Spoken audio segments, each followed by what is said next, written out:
rockets have been a big part of warfare against Israel. You can see these rockets behind me. I mean, it's the way they work is very interesting. It's called rocket science, actually. In 1968 to 1970, you have the war of attrition. You see the smart engine here.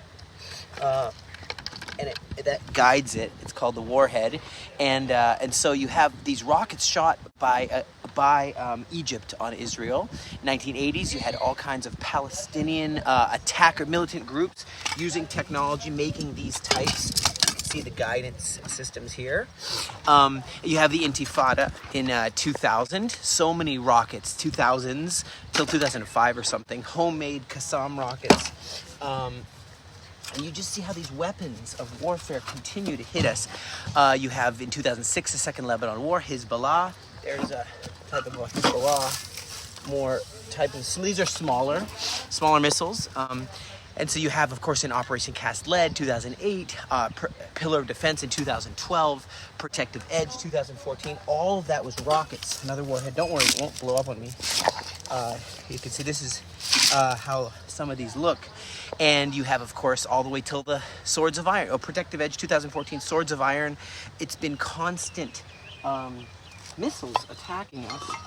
So you can see sort of how some of them are built. And what kinds? Well, there's Qassam rockets. Those are smaller Qassam rockets by the Hamas. And you can see some of these here. You can see some of the, these are smaller RPGs. But I'm talking, you have larger Fajr rockets. This is like more of an RPG, opens up, click. See what I mean? And so the larger ones are, of course, the Fajr 3, Fajr 5, used by Hezbollah from Lebanon. See this. See how it works. That's where the gas shoots out.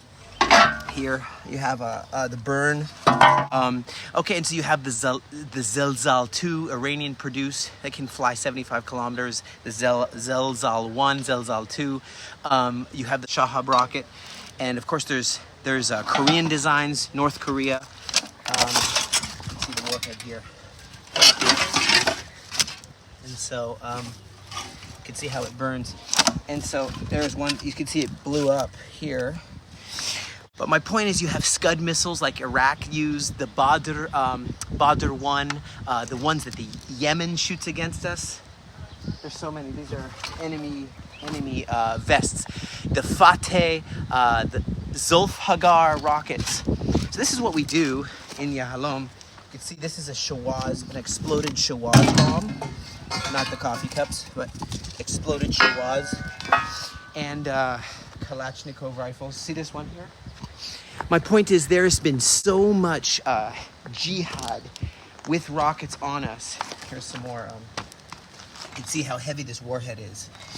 And so the BM-21 Grad, these are giant.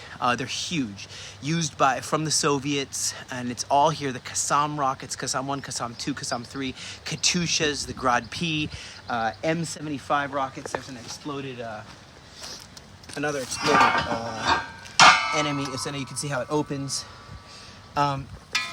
Shawaz bombs, Klimagor mines. I'll show you this for a second.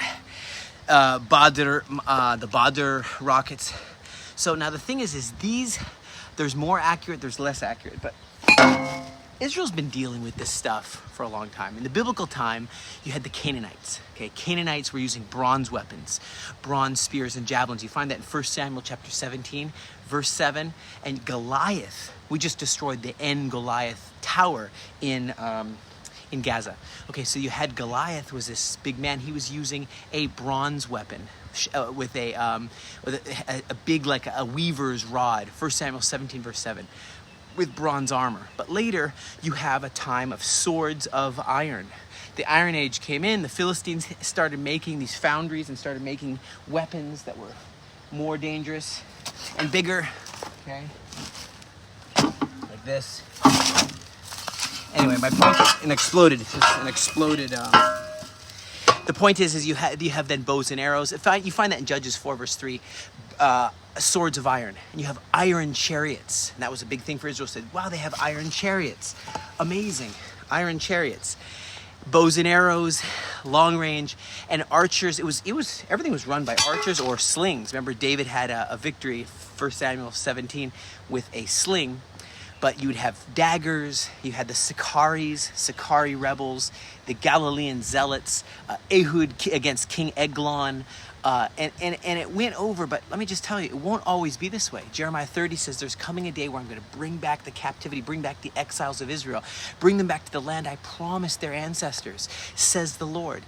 It says in Ezekiel 37, this is what the sovereign Lord says, I'm going to bring the Jewish people back home, and they're going to dwell in peace.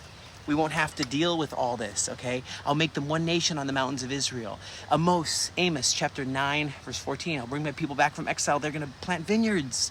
They're going to drink the wine thereof, okay? Have gardens, eat the fruit thereof. That's tomato. Grab a tomato and a glass of wine, and you're fulfilling Amos chapter 9 if you're in Israel. So just like ancient warriors depended on their weapons and I'm a warrior, the restoration of Israel promise, we have to depend on God, and his heart is to restore Israel, to protect Israel.